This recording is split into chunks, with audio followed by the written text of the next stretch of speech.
nikatambua mimi anna wajhahu, ya kwamba uso wake mtu huyu laisa biwajhi kadhabin, si uso wa mtu mwenye kusema uongo. Maana wasemaji uongo nyuso zao naweza kuwabaini kwa namna ya wanapozungumza tu ndani ya macho yao. Qala, akaendelea kusema bwana Abdullah bin Muslim ya kwamba fakana awwala ma sami'tu min kalamihi, basi ikawa la mwanzo katika yale nilosikia katika maneno yake, an qala, ni kwamba yeye kasema, ayuhan nasu, enyi watu, afshu salama, amani ya Mwenyezi Mungu kwa watu, watakieni amani kila mnapotokeza pahala hivyo, tamkieni assalamu alaikum wa rahmatullahi kwa maneno, na khalafu iwe nyinyi ni waislamu wa dhati wa kuhakika. Almuslimu man salima almuslimuna min lisanihi wa yadihi, kueneza amani ni huko, si mdomo mtupu tu, si kutamka tu maneno assalamu alaikum alafu baadaye wakikupa kichogo watu unawaibia mali zao, unawadhulumu, unawafanyaje. Ni kwamba lazima waislamu wasalimike na wewe kutokana na mkono wako, kutokana na vitendo vyako vyote, ulimi wako vile vile. Enezeni amani kwa watu. Wa at'imu ta'ama, namlishe chakula kwa wale ambao wanahitaji kula. Wasilu al-arham, unganeni na jamaa zenu waliokuhusuni kwa nasab. Wasallu, na likawemo jambo hili ambalo tunaishi kwenye maudhui yake. Mtume akasema siku za mwanzo kabisa mara tu baada kuingia Madina, wasallu billaili, na amkeni usiku kuswali, wannasu niyamun, na watu wamelala. Mkifanya hayo, tadkhulu aljannata bisalamin, mtaingia kwenye pepo ya Mwenyezi Mungu kwa amani. Hadithi hii rawahu al-Hakim, amesimulia Imamu Hakim wa Ibn Majah wa Tirmidhi, wa qala, na akasema Imamu Tirmidhi, hadithun hasanun sahihun, hadithi nzuri na ni sahihi. Hii ilikuwa ni ya mwanzo katika upande wa sunna. Tunaingia sasa ya pili katika kutaja fadhila za qiyamul layli. Hadithi ya pili, wa qala Salman al-Farisi, na akasema sahaba wa Mtume Salman al-Farisi radiyallahu anhu, qala Rasulullah sallallahu alayhi wasallam, amesema mjumbe wa Mwenyezi Mungu, alaikum biqiyamil layl, jitahidini, jilazimisheni jambo la kisimamo cha usiku. Fa innahu, kwani hakika kitendo cha kusimama mja mbele ya Mola wake usiku anafanya ibada ya sala, da'abu salihina, ni mwenendo wa watu wema huu, kuanzia mitume na makhalifa wa mitume, masahaba wa mitume na matabiina na maimamu, inakuwa huu ni mwenendo wao kwa hakika wa daima. Qablakum, mwenendo huu ni mwenendo wa watu wema waliopita kabla yenu. Wa maqrabatun lakum ila rabbikum, na jambo hili ni jambo litakalokupatieni kurba sana mbele ya Mola wenu, yani atakupendeni, kama ilivyokuja katika hadithi al-Qudusi al-Jalil, wala yazalu abdi yataqarrabu ilayya bin nawafil hatta uhibbahu, hatoacha mja kujikurubisha kwangu kwa ibada za sunna mpaka mimi nitampenda mja wangu.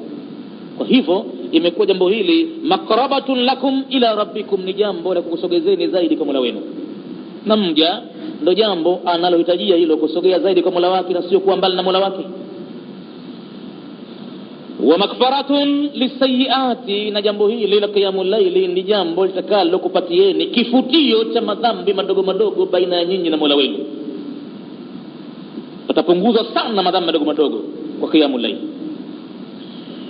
Wa manhatun anil ithmi, na qiyamul layli vile vile ni katika jambo ambalo linakataza kabisa kutenda madhambi hata makubwa makubwa. Mtu akiamka asubuhi atakuwa anaishi huku anajali alifanya nini usiku, hatakuwa tayari kuvunja intidhamu ile, kuvunja heshima ile, kuvunja kurba ile ya Mwenyezi Mungu, na yeye hatakubali kabisa kuivunja kwa matendo mabaya. Manhatun anil ithmi. Khalafu kumekuja maneno ambayo baadaye atazungumza Albani, wa mataradatun lidai anil jasadi, na qiyamul layli ni kifukuzo cha maradhi ndani ya kiwiliwili. maneno hayo kidogo fihi maqalun, ndani yake tutapata maneno kidogo.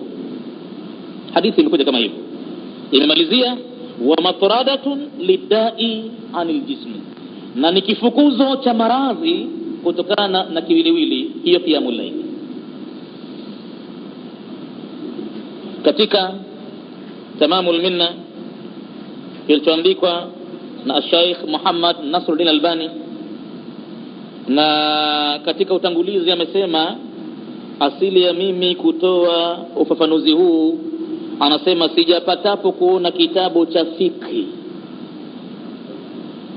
tokea nimeanza kusoma mpaka mtu mzima, sijapata kuona kitabu cha fikhi kilichowekwa kwa mpangilio mzuri zaidi, chenye kuwafaa waislamu wote, chenye kuondosha utata wa madhehebu, chenye kuondosha taasubi. Sijapata kuona kama kitabu cha fikhi sunna.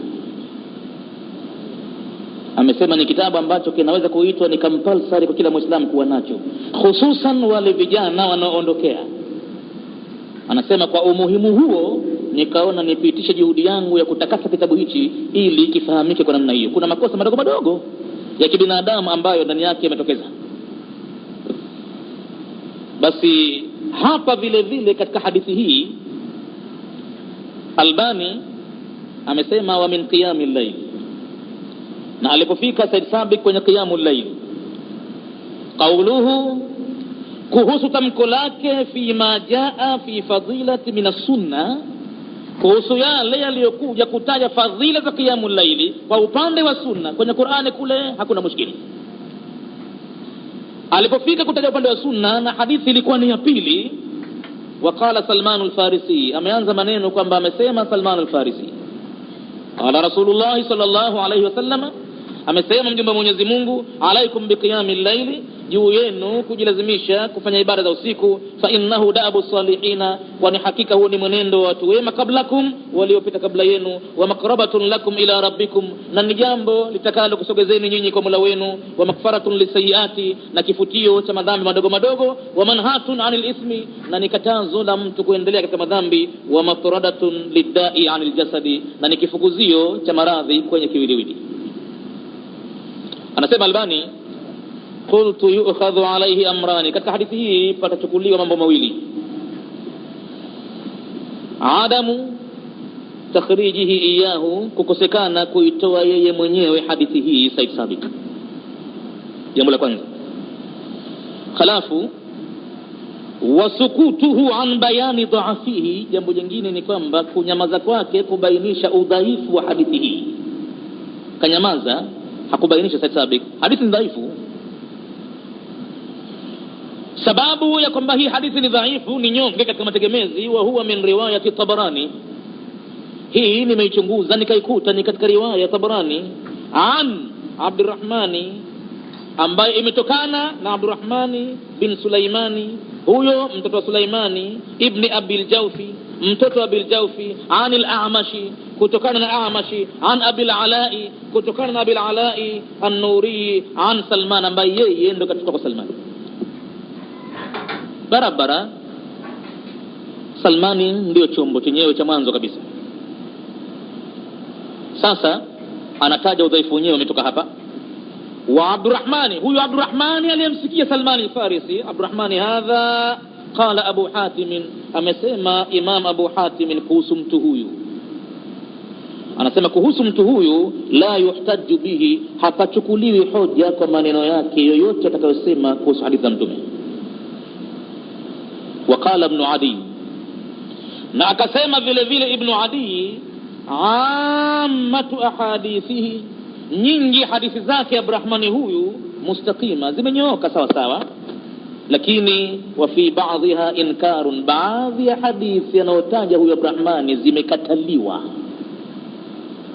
na maimamu. Kisha huyu Ibn Adi baada ya kusema hivyo, thumma saqa lahu hadha alhadith, Ibn Adi akaichunga hadithi hii ya Abdurrahmani, akaichunga hapa, akasema katika hizo zilizokataliwa moja ni hii. Thumma nyingi ni hadithi zimenyooka sawa sawa, lakini kuna baadhi yake munkarun, zimekataliwa. Thumma saqa lahu alhadith, kisha akachunga kwa yeye hadithi hii mushiran, yenye kuashiria ila anna fihi nakaratun, ndani yake kuna mambo ambayo yamekataliwa. Qala adh-Dhahabi, amesema Imamu Dhahabi, wa Abu al-Alai, pamoja na Abu al-Alai, la a'rifuhu, sitambui mimi hadithi hii. Wal hadithu, na hadithi yenyewe akhrajahu Tirmidhi, ameitoa Tirmidhi min tariq al-ukhra, katika njia nyingine, huko ni sahihi kuliko njia hii, ndani yake Mubrahmani. Ama hiyo aliotoa Tirmidhi an tariq min tariq ukhra, katika njia nyingine, min hadithi Bilal, kutokana na hadithi ya Bilali. Waqala, na pia akasema, wala yasihu min qibali isnadihi, vile vile hata hiyo ya Bukhari ya Bilali haisihi katika upande wa mategemezi yake vile vile. Albani sasa anasema, qultu, mimi na maneno yangu hapa katika uchunguzi wangu niliofanya, wa illatuhu, illa yake kubwa hadithi hii hata ikawa ni dhaifu au ikawa munkarun, annahu min riwayati Muhammad ibn Sa'id, ni katika masimulizi ya Muhammad ibn Sa'id, wa huwa al-maslubu, naye anajulikana kwa maarufu al-maslubu, wa huwa kadhabun, ni mtu muongo, ametajwa na mama wote. Tukimwacha yule Ibrahimani, kuna huyu mwingine, huyu Muhammad bin Sa'id, huyu ni muongo. Qala Ahmad ibn Salih, amesema Ahmad bin Salih, wadaa 4000 hadithin, huyu mtu kaweka hadithi 1400 na zote maudhui za uongo mtupu. Kakitaka mwenyewe kabuni kisha akasema mtume akasema hivi. Kwa hivyo hii ni miongoni ambayo hadithi ameitaja yeye huyu Muhammad bin Sa'id, na ndio maana ikaambiwa munkarun, inakataliwa, au dhaifun. Sasa Albani anakuja katika conclusion, anasema naam, alhadithu, hadithi yenyewe, duna aljumlati alakhirati minhu, ukiwacha kile kifungu cha mwisho kilichosema wa matradatun lidai anil jasadi, na ni kifukuzo cha maradhi kwenye kiwiliwili, ukikitoa kifungu kile tu cha mwisho, hasanun, itabaki hadithi ni hasan, ipo hadithi nyingine, au ni sahihi kabisa, lakini kifungu kile kwa hakika kimetiwa pale, kimepachikwa, si maneno ambayo mtume akasema. Kwa nini ka hasan au sahihi? Anasema Albani, faqad akhrajahu Tirmidhi, ametoa Imam Tirmidhi, wal Hakim, pamoja na Hakim, wa ghairuhuma, na wengine wasiokuwa hao, min hadithi Abu Umama. Sasa kuna hadithi ya Abi Umama, hii ni sahihi, ukiwacha ile ya Bilali ya Salman Farisi, hii iko nyingine ya Abu Umama kama hii. Hadithi hiyo ya Abu Umama imekaa vizuri, watu wake waliipokea. Wasahahahu al-Hakim, Imam Hakim kaisahihisha hiyo. ووافقه الذهبي، ذهبي كيوافقي. وحسنه البغوي، na Imam al-Baghawi akaitaja kuwa ni nzuri mno katika masali yake. Kwenye kitabu chake cha Sharh Sunna, Imam Baghawi ameitaja hadithi hii kuwa ni nzuri mategemezi yake. Wal Hafidh al-Iraqi, na pamoja na Hafidh al-Iraqi kaitaja vile vile kuwa ni nzuri kimapokezi.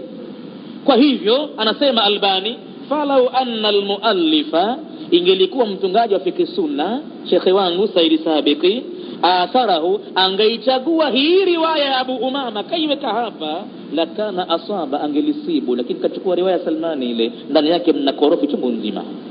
Kuna yule Abrahmani yule, kuna Muhammad bin Saidi muongo sana na hivi na hivi, kwa hivyo imeingia dosari. Kwa nini akaichukua ile akaiwacha ile ilikuwa sahihi ya Abi Umama? Njia ya Abi Umama sahihi kabisa, wa huwa makhrajun, hiyo ya Abu Umama anasema ni matoleo fil irwa'i, nimeitaja kwenye kitabu changu mimi Irwa'il Alil, nimeitia katika miongoni mwa hadithi sahihi.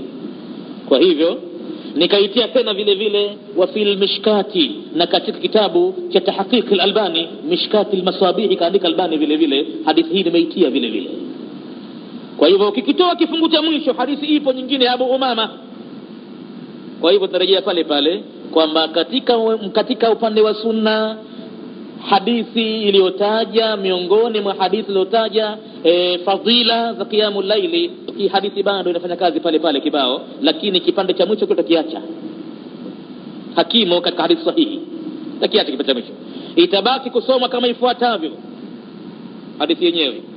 ikasemwa hivi, alaikum biqiyamil layli, jilazimisheni kisimamo cha usiku. Hadithi sahihi. Sasa hiyo mbali hii ya Salman, kuna nyingine ya Abu Umama sahihi, unaweza kuitumia popote pale. Mtume akasema kweli hivyo, alaikum, jilazimisheni waislamu, msiwe hivi hivi tu mkatosheka na fardhi ikawa basi. Kwa hakika mtu atakuwa maskini sana mbele ya Mola wake siku ya kiyama kama hana qiyamul layli, atabaki pahala mnyonge kajikunja hivi. Shati utajiri wa kule uwe na qiyamul layli, ni daabu salihina hiyo. Fa innahu, kwa sababu kisimamo cha usiku, daabu salihina, ni mwenendo wa watu wema. Mpaka hapa hadithi sahihi. Watu wema gani? Qablakum, waliopita kabla yenu.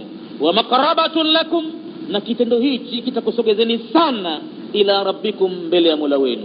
Kadiri utakapokuwa mbali, ukianza tu kufanya qiyamul layli, basi ujijue unapiga hatua moja moja, unasogea kwa Mola wako sasa, yani kupendeza sasa kidogo kidogo. Kama ulikuwa mbali mathalan, kama umeyafanya ya kuyafanya na sasa utakurudi kwa Mola wako, basi hii ni njia ya upesi upesi ya kujisogeza kwa Mwenyezi Mungu, akupende na akukubalie mambo yako unayofanya mema, na yale mabaya akusamehe. Wa maqrabatun lakum ila rabbikum wa makfaratun lisayiati, na ni kifutio cha makosa madogo madogo baina wewe na Mola wako. Wa manhatun anil ismi, na ni katazo hili litamzuilia mtu kabisa kuendelea na madhambi. Mpaka hapo hadithi sahihi. Ama kile kipande kitamalizia wa mataradatun lidai anil jasadi, hicho kipande kwa hakika riwaya zake kuna watu ndani yake waongo mno, wamefika mpaka kuweka hadithi 1400 zote za uongo mtu. Hiyo ni ya pili katika upande wa sunna ambazo zinataja fadhila za qiyamul layl. Ya tatu katika upande wa sunna zenye kuonyesha matukufu ya kisimamo cha usiku, wa an Sahal ibn Sa'd, na kutokana na Sahal ibn Sa'd radiyallahu anhu amesema, jaa Jibrilu ila nabii sallallahu alayhi wasallam, alikuja malaika Jibril mpelekaji wa wahyi kwa mitume, kaja kwa nabii Muhammad sallallahu alayhi wasallam, na alipokuja kaja special kwa maneno haya yafuatayo. Faqala, akasema kumwambia mtume, ya Muhammad, ewe Muhammad, aish ma shi'ta, ishi kwa muda upendao hapa duniani. Fa innaka mayitun, hakika wewe siku moja utakufa, hata kama wewe ni nani. Wa amal ma shi'ta, natenda kile ambacho umekipenda hapa duniani. Kaa ukijua, fa innaka majziyun bihi, hakika wewe ni mwenye kulipwa kwa kitendo hicho. Ikiwa chema utalipwa mema, na ikiwa kibaya utalipwa mabaya. Hilo jambo lihakikishe katika moyo wako. Kwa hivyo ima punguza katika hayo mabaya au ongeza hiari yako, huku ukijua kwamba utalipwa. Nafanya uvivu kwenye mema au pania barabara, huku ukijua kwamba utalipwa lazima. Kisha Jibril akaendelea, wa ahbab, na mpende yule ambaye umempenda, fa innaka mufariquhu, hakika wewe utatengana naye siku moja. Ima atatangulia yeye kukuacha, au wewe utatangulia utamwacha yeye hapo. Wa'lam, na napenda ufahamu, anna sharafa almu'mini, hakika utukufu wa mwenye kuamini, qiyamul layli, ni kisimamo cha usiku, wa izzahu, na hakika ya hadhi yake, nguvu yake, istighna'uhu 'anil nasi, ni pale alipotosheka na halali alompa Mwenyezi Mungu, na akaachilia mbali walionayo watu, akashukuru kwa Mola wake kwamba na yeye vile vile kajulikana, kapendeza kwa Mwenyezi Mungu, amekirimiwa sana, hana choyo, hana kijicho, hana husda, hamtamani mtu neema yake muondokee, hashughuliki na mambo ya watu. Istighna'uhu 'anil nas. Katika hadithi hii vile vile Albani ana maneno nataka kusema kama ile hadithi tuliyoiwata sasa hivi. Anasema Albani ya kwamba qala, na katika hadithi ya tatu pia kasema Said Sahabi kwenye fiqh sunna, wa qala Sahal ibn Sa'd, na amesema Sahal ibn Sa'd, jaa Jibrilu, amekuja Jibrilu ila nabii sallallahu alayhi wasallam, faqala ya Muhammad, aish ma shi'ta fa innaka mayitun. Ikaendelea mpaka kamalizikia, wa'lam anna sharafa almu'mini, lakini hapa katia Albani anna sharafa almar'i, utukufu wa mtu. Kule kwenye hadithi ambayo kaitaja sabiki ni kwamba anna sharafa almu'mini, yeye Albani katika hadithi ambayo atakuizungumza iko tamko anna sharafa almar'i, utukufu wa mtu, min qiyamil layli, na imekuja katika kisimamo cha usiku, min qiyamil layli. Khalafu wa izzahu, na hadhi yake istighna'uhu 'anil nas, imekuja kama hivyo. Anasema Albani, qultu, hapa mimi nina maneno, kwa kuwa kaitaja hadithi ya Sahal ibn Sa'd, hiyo tu ndio ambayo atakuizungumza, kwa kuwa kamtaja kwamba Sahal ibn Sa'd. Anasema alqawlu fi hadha, maneno nitakayosema katika hadithi hii, kalladhi qablahu, ni kama niloyazungumza kabla yake. Sikanushi hadithi, maneno yake kama itakuwa ni riwaya ya mtu mwingine nitaikubali, lakini kama ni riwaya ya Sahal ibn Sa'd, hii ni dhaifu hii riwaya. Anasema waqad rawahu Tabarani, amesimlia Imamu Tabarani fi sanadihi, katika mategemezi yake au kitabu chake cha mategemezi yake, yumo mtu mmoja anaitwa Zafiru ibn Sulaiman, wa huwa, bwana huyu sadukun, ni mkweli, lakini kathirul awhami, ana tabia ya kubabaika sana anaposema. Mkweli, lakini mara anakuwa nasahau, anakosa, anakuwa ni mtu ambaye mbabaifu, kama fi takribi, kama ilivyoelezwa mambo hayo kwenye kitabu takribi, imetajwa hivyo. Waqad qala al-Uqayli, na amesema Imamu al-Uqayli fi hadha al-hadithi, kuhusiana na hadithi hii, amesema laysa lahu aslun musnadun, hadithi hii haina msingi ambao unaweza kuegemewa kwamba chimbuko lake atoka pale fulani. Lakini anasema Albani, ruwiya min hadithi Jabir, ikiwa hii ya Suhail tumwache Suhaili tu basi. Ruwiya min hadithi Jabirin, imesimliwa tena hadithi kama hii katika hadithi ya Jabir ibn Abdullah sahaba mtume radiyallahu anhu, aidan vile vile si peke yake, wa Ali ibn Abi Talib, Sayyidina Ali ibn Abi Talib kasimlia vile vile, fa huwa bihima hasan. Ama hiyo inatokana na Jabir na nyingine Sayyidina Ali, kwa hadithi mbili hizo mategemezi yake ni mazuri. Kama bayantuhu, anasema Albani, kama nilivyo bainisha haya fi sahihati, katika mkururo wa vitabu vyangu nilivyoandika silsilatul ahadithi sahiha. Albani huyu amefanya kazi kubwa sana katika upande wa hadithi, anayo silsilatul ahadithi dhaifa volume kama 4-5 hivi, amefika mpaka kwenye hadithi 1500 dhaifu zote, na kwenye silsila ya hadithi sahiha ameweka volume kama 4 hivi, kuna hadithi zinafika 2000 na ni sahihi tupu hizo kuzitaja, ikiwemo hii. Na mtu akitaka katika vitabu hivyo aitafute katika hadithi nambari 831, nimeitaja hadithi hii ya Jabir au Sayyidina Ali, ni miongoni mwa hadithi sahihi hizo. Basi kama itakuwa ataitaja hiyo, basi hiyo ni sahihi, haina mushkili wote. Na kwa bahati nzuri hiyo ya Jabir tunayo hapa kwenye kitabu Mukhtari al-Ahadith an-Nabawi, ipo hadithi kutokana na Jabir, ameisimlia Imam al-Baihaqi an Jabir, anasema qala Rasulullah sallallahu alayhi wasallam, mtume kasema atani Jibril, hivi ndivyo ilivyokuja, atani Jibril, hii sahihi, amenijia mimi malaika Jibrilu, faqala, akanambia, ya Muhammad, ewe Muhammad, ish ma shi'ta, ishi kwa muda upendao, fa innaka mayitun, wewe siku moja utakuwa maiti. Wa ahbib ma, hapa imekuja riwaya hii ahbib ma, haikuja ahbib man kama ilikuja kule kwenye fiqh sunna, ahbib man shi'ta, ambayo ile imeambiwa dhaifu. Wa ahbib ma shi'ta, kipende chochote ukipendacho, si lazim awe binadamu, yaweza kuwa mali, yaweza kuwa shamba lako, yaweza kuwa baskeli yako, yaweza kuwa Vespa yako, yaweza kuwa mutukari yako, ndo akili yako yote, moyo wako wote uko pale, ndo inakupatia uchumi mutukari ile. Ukubali kila siku lazima ipate maji kidogo, ukubali kila siku lazima fanye namna kama hii, pengine inakufanya mpaka ibada za Mwenyezi Mungu iwe ziko chini kuliko gari ile au baskeli ile au dhahabu ile au nyumba ile. Ndio maana inatamkwa hapa ma shikita, wa ma ismun mawsulun yufidu al-umuma, na ma ni ismu mawsul, inafidisha umuma, jamii ya vitu vyote, tofauti na man lilaqil, mpende umpendaye binadamu mwenye akili. Pengine vile vitu vingine vimevuliwa pale, lakini ma imezamisha penda chochote kipendacho. fa innaka mufarikuhu, hakika wewe utatengana nacho kitu hicho. Wa'mal ma shi'ta, natenda ukipendacho. Fa innaka majziyun bihi, hakika wewe utalipwa kwa tendo hilo. Wa'lam, na napenda ufahamu, anna sharafal mu'mini, hakika ya utukufu wa mwenye kuamini, na sio sharafal mar'i ile dhaifu kule. Anna sharafal mu'mini qiyamuhu bil layli, imekuja hivyo hadithi sahihi ya Jabir na Sayyidina Ali.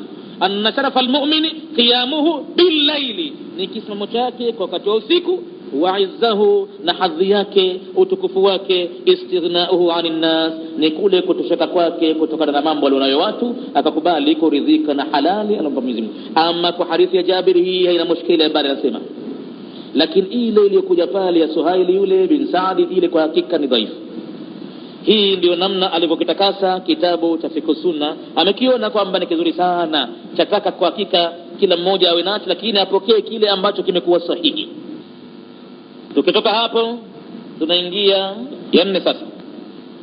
Anasema وعن أبي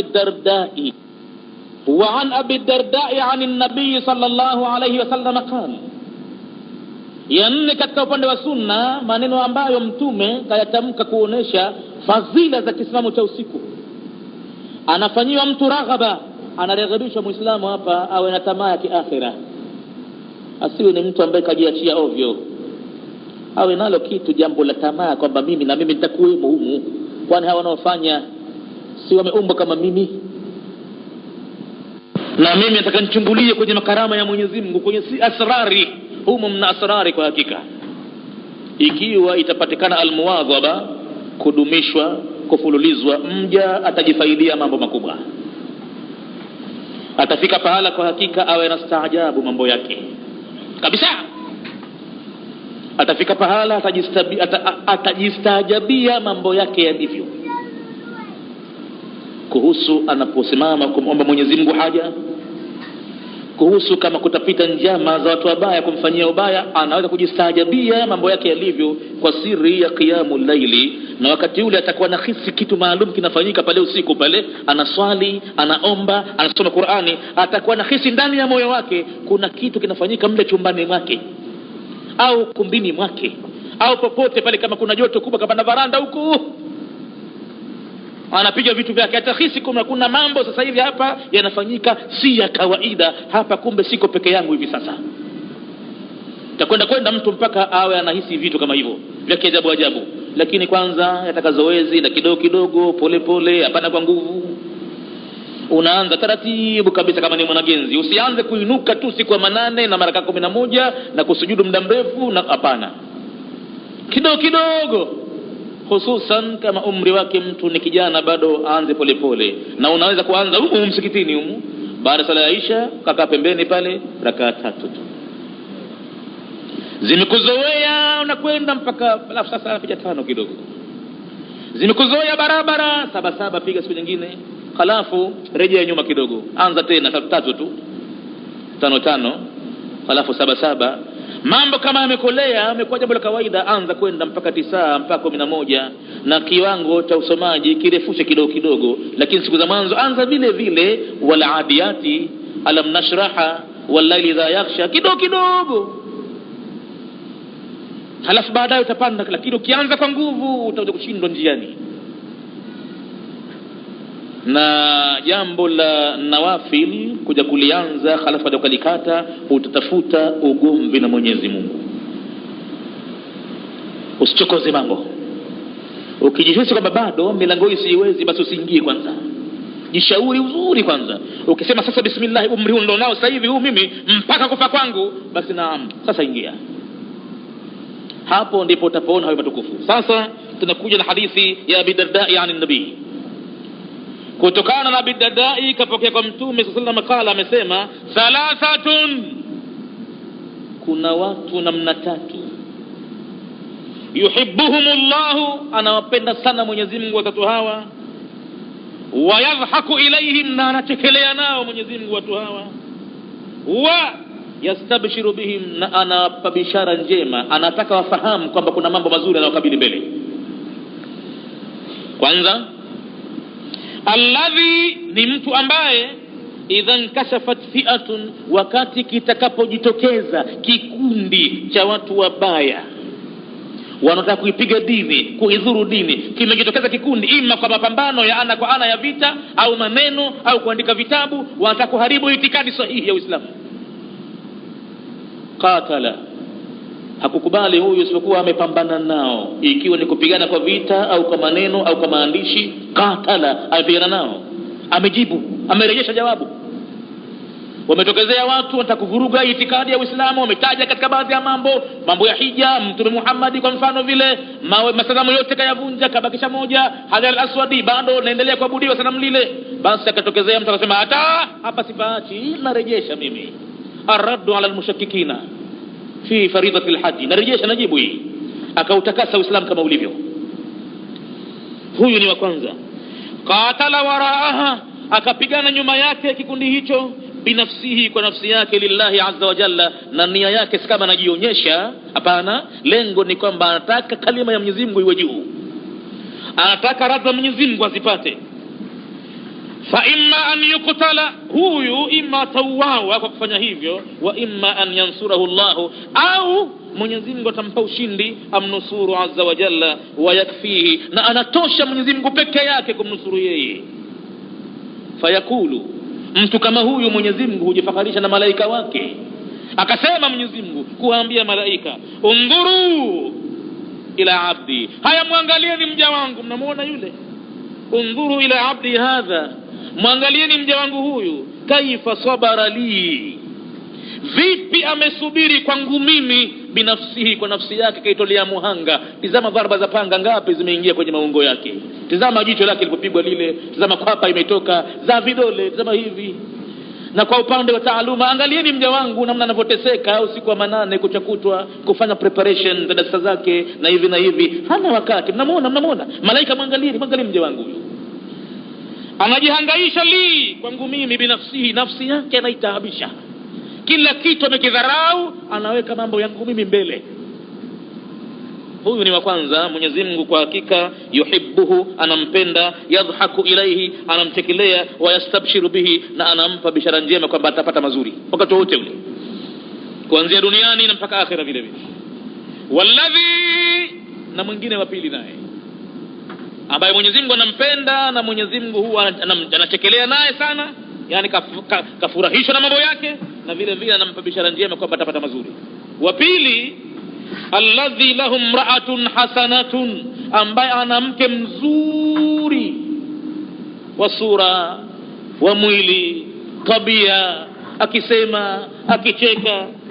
Wa firashun layyinun, na ana tandiko lake mwenyewe la sponji au sufi au usumba laini la kumburudisha naye mke yule. Hasanun, godoro lake laini tena zuri kabisa. Fayakumu min al-layli, akaacha raha hizi mtu huyu, akasimama nyakati za usiku. Fayakulu, mtume Mwenyezi Mungu huwa anasema kujifakharisha na malaika wake, muangalieni mja wangu huyu, yadharu shahawatahu, anaacha matamanio yake, wayadhkuruni, na anakuja kunitaja mimi usiku huu wa manane huu, kaacha kila kitu. Walau shaa, kama angetaka hapa rakada, angelala na hana lawama, maana mambo ya sunna ya si fardhi sin. Angetaka angeamua kulala au kustarehe mwenyewe na mkewe, angemuuliza nani, ni sunna tu ile. Lakini kaona hapana, ni atake matukufu ya Mwenyezi Mungu. Hapa kidogo atahadhari mtu katika mazungumzo haya, asije akafikiria mtu kwamba mke yule ampuuze, asiwe na haja naye, asimshughulikie milele, au siku kucha awe anainuka kuzungumza na Mola wake atafanya makosa. Tushasoma kwenye kitabu Riyadhus Salihin habari ya huyu Abu Dardai aliyozungumza hadithi hii. Yeye mwenyewe Abu Dardai alikuwa na makosa upande wake, akapelekewa nduguye Salman al-Farisi, akatolewa makosa hayo. Salman al-Farisi alimuona mama Dardai yule, kamuona usiku anakuwa na hali ambayo hatakiwi kuwa nayo mke wa mtu. Hali gani? Maguo ya mchana kutwa ya jikoni yanatoa harufu ya vitunguu thomu na vitunguu maji, yamejaa mapanguso ya mashizi ndani yake. Hayuko katika hali kwamba yeye ni mke wa mtu pale. Mke wa mtu hatakiwi hivyo. ilibidi amuulize kwamba mama, kuna jambo gani limekupata la huzuni hata ukawa hivyo? Kwani naye nakuona hali ulionayo, manake mimi ndio ndugu yangu hapa, kwa hivyo nataka nijue kwanza huyu ndugu yangu anaishi maisha gani, mbona huzuni kama hii? Huyu mke namna hii itakuwa hatari namna hii. Mke ni kioo chake mwanamume cha kujitazamia. Nyumba ya Muislamu ya mke na mume kwa hakika Mwenyezi Mungu anaiangalia kwa jicho jingine kabisa, na ameweka hii jambo la mke na mume. Wa min ayatihi an khalaqa lakum min anfusikum azwajan, amekuumbieni katika nafsi zenu wake, na lengo maalum limewekwa litaskunu ilaiha. Hapa katika hali ninayokuona nayo naona kama hakuna sakana. Maana sakana ni pale anapokuja mtu kutoka kazini akamkuta ahali wake nyumbani anapendeza, mzuri, maridadi. Kuna nyakati za harakati zijulikane kwamba sasa anapika jikoni, au sasa anafua, au anafanya hivi, na kuna wakati julikane kwamba sasa ni wakati ambao wa mapumziko. Hata bwana Mtume sallallahu akirejea safari hapendi kugonga nyumbani kwake usiku, hufikia msikitini kwanza, akasali rakaa 2 kwanza, akakaa na masahaba kwanza, habari zende nyumbani kwake, ili watu wawe tayari kumpokea. Yale manywele yaliyoachwa mwezi mzima hayashughulikiwi, yapate kutengenezwa angalau. Asikapiga hodi pale akakuta mambo matimtimu, shagala bagala, moyo wake mwanamume utaanza kukunyaa na ataanza kuchuja kwa mwanamke yule, ataanza kumchuja na mtoa maanani. Na hatari yake hapo sasa, akija akiona vitu njiani vinapita, moyo utaanza kumdunda na anakuja na mawazo mapya sasa, kwamba nilionaye nyumbani kwa hakika hanifurahishi, ningempata kama huyu mambo yangekuwa mazuri zaidi. Na kosa linakuwa kwake mwanamke, ni kosa lake. Lakini Abu Dardai mkewe alipoulizwa na Salman al-Farisi alisema, naam, hali hii ndio nilionayo. Ndugu yako aliyokuwa na Mtume Abu Dardai hana haja na mimi, hanishughulikii, kwa hivyo hata nikijipamba nampambia nani? Najishughulisha bure, najitia hamu bure. Hata nikiweka mitindo yangu mwenyewe kichwani huko, shalama, afro, du, kitu gani, namfanyia nani? Nani wa kuchafua mambo hayo baadaye? Hakuna. Atakayenitunza akanambia kwamba leo mchano huu na utaka sana, nimependa sana, kwa hivyo nani hautunzi mtu? Sina kutunza mchano huu mimi, kwa hivyo nikijitayarisha najitayarisha bure, najagesha bure. Ndugu yako usiku kucha anafanya ibada, na mchana akiamka huwezi kusema kwamba nimemkosa usiku nitampata mchana. La, mchana yumo katika siyam, mchana nafunga, usiku ibada, mchana nafunga. Hivi ndivyo maisha yake yanavyokwenda. Salman alimweka sawa Abu Dardai, limweka sawa, akamrekebisha. Abu Dardai ile hamaki kenda kwa Mtume kushtaki, akapewa right Salmani kwamba right anakuwa Salmani alikurekebisha, na kipe kila kitu haki yake, kipe kila kitu haki yake. Mwili wako na haki yake, utakulazwa upumzike, macho na haki yake, kila kitu haki yake, na yule mke alio nyumbani vile vile ana haki yake. Kwa hivyo hapa isije ikafahamika vibaya maneno haya ya kwamba walladhi lahum ra'atun, na yule ambaye anaye mke, hasanatun, mzuri mno, wa firashun layinun, na tandiko zuri laini, hasanun, lililo zuri, fayakumu, akaliwacha tandiko lile na mke yule, fayakumu minal layli, akasimama minal layli, yani min ba'dhi al-layli, sio laila kullahu, minal layli. Haki zake ziko pale pale kumtekelezea mwenziwe. Na kwa upande wa mwanamke anatakiwa atake ruhusa kwa mumewe kufanya ibada za usiku za sunna, ama za fardhi hamna kuomba ruhusa. Na huyo mume naye vile vile kwa insafu nzuri na masikilizano, wakati fulani ajulikane kwamba huo ni wakati wa yeye na Mungu wake, kama alivyokuwa Mtume na wakeze. Lakini kuna haki maalum inapatikana, watu wakimhitaji hawamkosi, mazungumzo, vicheko, raha, mipango inapangwa ya watoto wao, ya maisha yao, matumizi yao, panapatikana mipango. Sio kama mtu kwenye ibada tu mwenzake anataka hata azungumze naye ampati, la, isije ikafahamika hivyo. Wa adhanu li'isha'i biidhnillah tabaraka wa ta'ala. Mambo yameeleweka vizuri. Kile kisimamo kwa hakika ni kitu kitukufu mno, na si jambo la maskhara mtu kuacha matamanio yake, mke mzuri, kitanda kizuri, na jambo si la fardhi kama kalazimishwa, ni jambo la ridhaa yake mwenyewe wakati ule. Mwenyezi Mungu husema na malaika wake akawaambia, muangalieni mja wangu, yadharu shahwatahu, anaacha matamanio yake, wayadhkuruni, ananitaja mimi, imma anasoma Qur'ani au subhana rabbiyal a'la, subhana rabbiyal azim, yadhkuruni, ananitaja mimi. Walau shaa, lau kama angetaka mtu huyu, raqada, angelala na asingeingia lawamani, kwa sababu jambo lenyewe ni ibada ya sunna. Mtu watatu katika wale tuliowataja, watu watatu ambao Mwenyezi Mungu anawapenda mno na anachekelea nao, na halafu anawapa bishara kwamba watapata mema. Watatu, walladhi idha kana fi safarin, ni yule ambaye anapokuwa katika safari, wa kana maahu rakbun, na ikawa si peke yake, pamoja naye kuna msafara wa watu kafatana nao katika safari ile, imma kwenye biashara au kwenye da'wa mbalimbali wamekwenda watu. Fasaharu, watu siku kucha wakawa wanakwenda. Thumma hajau, kisha wakachoka taabani, ikafika pale wamelala. Yeye fakama, wenzake wamelala wamechoka taabani, akanyanyuka fi sahari, katika nyakati karibu na alfajiri.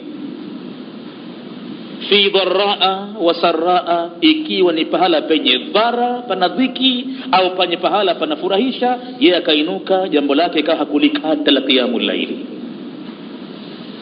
kama mtume alipokuwa hajakata hata katika ghazwati Badrin.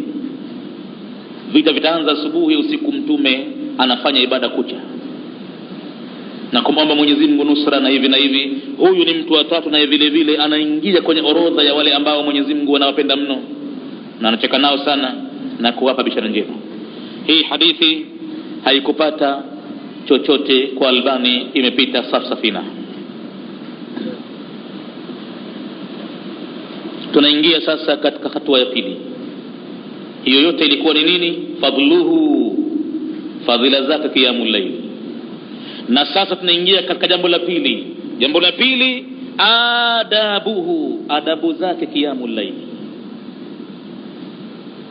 Yusannu, panasuniwa, liman arada qiyamal layli, kwa yule ambaye anakusudia kufanya qiyamul layli, ma yaati, haya yafuatayo yamesuniwa kuwa nayo.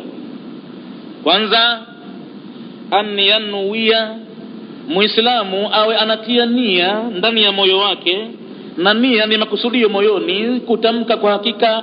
Hapaja kuja mafunzo kwa mtume kwamba mtu akikusudia awe anasema hivi hivi hivi hivi hivi. Hayo ni mambo ambayo hufundishwa watoto wadogo wadogo wasiojua nini maana ya kunuia. Watu wadogo wale kunuia hajui maana yake nini.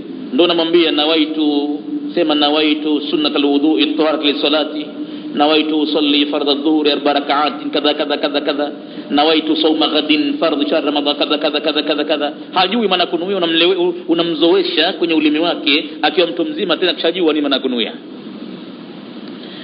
Kwa hivyo inasuniwa yafuatayo: an yanwiya, muislamu siku zote awe anatia nia moyoni, inda naumi, wakati pale atakulala, qiyamul layli, aseme kwamba inshallah Mwenyezi Mungu akiniamsha kwa wote nitafanya qiyamul layli. Asijitupe kwa nia yoyote ile, ni hatari, makosa. Muislamu yoyote yule awe anaweka nia ya kwamba Mwenyezi Mungu akimuinua usiku, basi kama ni mzima, afya yake nzuri kabisa, ataziacha ladha zake pale japo kwa muda mdogo, atafanya qiyamul layli. Haya mambo ayaazimie wakati wa kulala. Na ikiwa azma ni nzuri kweli, makusudio hapo kweli, Mwenyezi Mungu atamuinua kweli. Lakini azma kama itakuwa hakuna, basi kwa Mwenyezi Mungu atakuwa kariha Allahu bi'atha, atachukia kuinuka kwake. Faqila lahu qudu ma'al qa'idin, anaweza kuambiwa mtu kitako pamoja na wakao kitako, lala pamoja na lala, wewe sikutaki mimi. Asiye mtu akakataliwa namna kama hiyo, ni hatari mbele ya Mola wake. Atie nia madhubuti, na ishara kutia nia madhubuti. Anahangaika mtu, kaikuta pahala saa inauzwa hivi, ina alarm, anaitega saa 9 ndo time zangu naziweka. Ikimlia kengele ile, anakurupuka, anafanya ibada zake. Si lazima mpaka asubuhi, atapumzika baadaye akichoka, kwa sababu ibada ya machofu haina maana tena, itakuwa ni ibada ya tupa ondoa njiani. Mungu haitaki, anataka ile ambayo imefanywa kwa nishati, uchangamfu, mtu anapenda pale kufanya ibada na raha, anachokisema anakijua, yuko makini kabisa mbele ya Mola wake. Ile inayokuja taabani na miayo inakwendwa na sinzia, hajui anakisema kitu gani, la sio ile. Kwa hivyo nia ikiwa nzuri, hata kama mtu hana uwezo kutafuta saa zenye adhana na alamu, Mtume wa Mwenyezi Mungu ameweka chombo maalum cha kumfanya mtu lazima ainuke usiku. Anasema man qaraa 4 ayatin, atakayesoma aya 4 za mwisho katika min akhiri suratul Kahfi, kwa nia kwenye moyo wake anataka ainuke saa yoyote ya usiku ili afanye ibada, na nia ipo kweli, Mtume anasema atainuka, Mungu atamuinua. Na anaweza kushangaa wanapomjia khudamur rahmani kumwamsha kama ni mtu wa kawaida. Kuna baadhi ya wakati dirisha linagongwa hasa na kwa jina hasa unaitwa, na hakuna anaokuita katika binadamu, ni khudamur rahmani. Na kuna baadhi ya wakati miguu hutikiswa hivi, unainuliwa, na ukiuliza pale umenamsha wewe, hata kidogo habari hana, kakoroma mtu. Unajua kwamba sasa haya mambo ni makubwa mno. 4 ayatin unaanza innal ladhina amanu wa amilu salihati kanat lahum jannatul firdausi nuzula khalidina fiha la yabghuna anha hiwala قل لو كان البحر مدادا لكلمات ربي لنفد البحر قبل أن تنفد كلمات ربي ولو جئنا بمثله مددا قل إنما أنا بشر مثلكم يوحى إلي أنما إلهكم إله واحد فمن كان يرجو لقاء ربه فليعمل عملا صالحا ولا يشرك بعبادة ربه أحدا. لا nasema ndani ya moyo wako nataka saa 8, sema ndani ya moyo wako nataka saa 9, sema ndani ya moyo wako nataka saa 10. Wallahi kama uliyetega saa maalumu ukaiwekea ufunguo on the dot 9 8 10. Naam, hicho kitu mujarraba, kimejaribiwa kwa mazoezi na watu wanakifanya, na mambo hivyo ndivyo yanavyokuwa. Labda tena pale imetokezea ushainuka, hali si nzuri, mwili taabani, umechoka sana, ukasema kwamba la, kwa sasa hivi nitashindwa na ngoja bado kidogo, saa 9 inaiacha kwanza saa 10, lakini time ile utakuja juu. Hata kama ulilala saa 7 usiku, saa 9 lazima uje juu baada ya kusoma kipande hicho. Basi inatakikana Muislamu anuie inda naumihi, mbele ya usingizi wake, kabla hajalala pale anuie kwamba atainuka usiku kufanya qiyamul layl. Dalili fa'an Abi Darda, yule bwana Abu Darda tulomwacha hadithi ya nyuma. Basi kutokana na Abu Darda anna an-nabiy sallallahu alayhi wasallam qala, kama mtume kasema, man ata firashahu, mwenye kwenda kwenye kitanda chake, wa huwa yanwi, huku ananuia kwenye moyo wake, an yakuma, kwamba atanyanyuka usiku, fayusalli, na atasali min al-layli, katika baadhi ya usiku, lakini kwa bahati faghalabathu ainuhu, likamshinda jicho lake kuinuka usiku ule, hatta yusbiha, mpaka akapambazukiwa na alfajiri, adhana nasikia ya pili ile. Lakini kwa hakika kama aliweka nia, mwenendo ule anafanya kila siku na nia kaiweka, kwa bahati imetokea siku moja au 2 au kadha imekuwa hakuamka, basi naam, kutiba lahu ma nawa, huandikwa kamil kile ambacho amekinuia kwamba kesha fanya ibada zamani. Usingizi wake unakuwa si usingizi wa bure, usingizi wake unakuwa ndani yake mna thawabu. Mu'min anapata thawabu ndani ya usingizi, yategemea tu hapo alipolala ni wapi, kalala na nani, nyumba yenyewe ni ipi. Basi kama ni pahala pake, pahalali yake, kwa hakika ndani ya usingizi mu'min, ule usingizi ule kwake ni thawabu vile vile. Wakana naumuhu, na unakuwa usingizi wake sadaqatun, ni usingizi wa sadaka ametoa, alaihi, juu yake, min rabbihi, kutoka kwa Mola wake. Hadithi hii rawahu an-Nasa'i, ameisimulia Imamu an-Nasa'i wa Ibn Majah na Ibn Majah bisanadin sahihin, kwa mategemezi yaliyokuwa sahihi, na hii vile vile imepita kwa Albani bila kupingwa, hamna dosari yoyote ile. Alhamdulillahi rabbil alamin, wassalatu wassalamu ala rasulillahi Muhammadin sallallahu alayhi wasallam.